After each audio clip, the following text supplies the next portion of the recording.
We are now just 151 days away from the official release of Star Wars The Rise of Skywalker by director J.J. Abrams. That is all set and ready to end the sequel trilogy and the Skywalker saga itself. This is Mike Zero. Make sure to subscribe if you are new to the channel for future Star Wars content.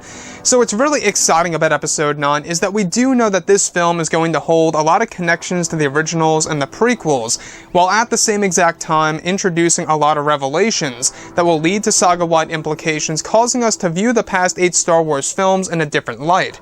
Now, these past couple of weeks or so, we've been learning a whole lot more about this movie, and when it all comes down to one of the concept art descriptions, this is where things begin to get very exciting for Episode 9.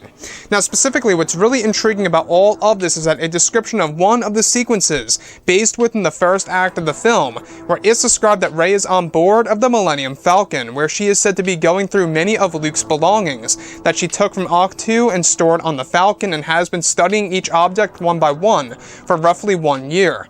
It said that one of the objects that Rey comes across is the Journal of Obi-Wan Kenobi, where many secrets of himself lie within the book.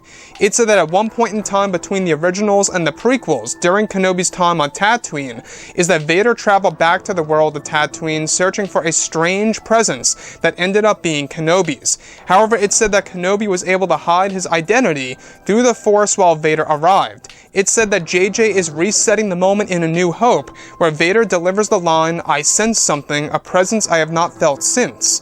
It said that JJ will give more meaning to that and change the meaning of that line, where Vader once traveled to Tatooine, searching for this power where Kenobi eventually closed himself off from the Force for a while to drive Vader away.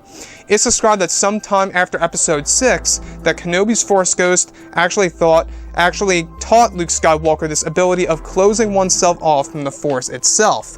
So let's go over a couple of parts about this. Now, we do know that Episode 9 really is going to take advantage of Jedi, Sith, and Force lore, as well as using a lot of connections to the originals and the prequels to their very own advantage here.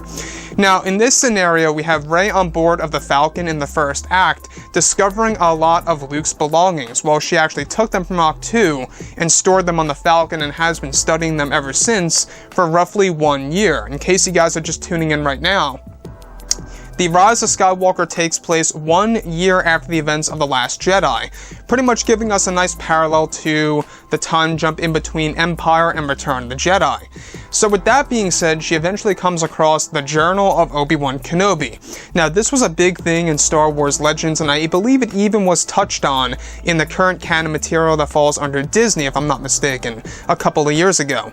So with that being said, within this journal, Rey discovers a specific secret about Darth Vader that Kenobi kept to himself, and that is, of course, that at one point in time, Darth Vader traveled to the world of Tatooine because he felt a strange presence. Now, what's really exciting about this is that this literally is changing the meaning. The piece of dialogue that Darth Vader says in A New Hope inside of the hangar bay on board of the Death Star is when he says, "I sense something, a strange presence I have not felt since, ... J.J. Abrams is giving us a new meaning to what Vader said there, and is actually changing exactly what happened.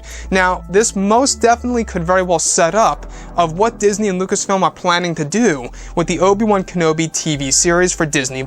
In case you guys did not know, Disney+, they are planning to do an Obi-Wan Kenobi live-action TV series, as opposed to doing a Kenobi movie, because they're primarily focused on their new Star Wars trilogy. So, what's really exciting about that, though, is that Rey discovers all of this, and it eventually leads to exactly how Kenobi was able to teach Luke Skywalker the ability to close oneself off from the Force. So JJ, I guess he's trying to really add in more depth into the meaning of Luke actually knowing that ability of closing oneself off from the Force, is because Kenobi actually used this technique on the world of Tatooine in order to drive Vader away from discovering Luke, and of course, Owen Lars and Beru protecting Luke.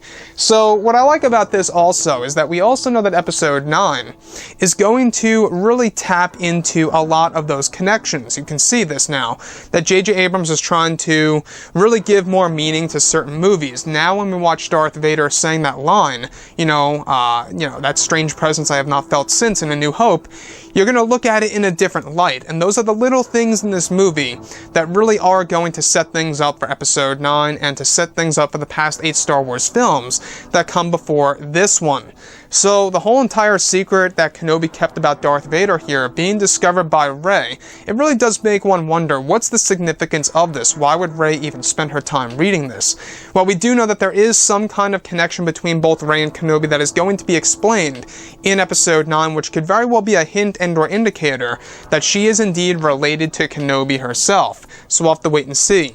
Anyways, guys, drop a comment below. Let me know what you think about all of this in the comments. And if you guys did enjoy the content for today, do make sure to drop a thumbs up on this video to support the channel. I thank you all so very much for the kind support, and I'll catch you guys next time.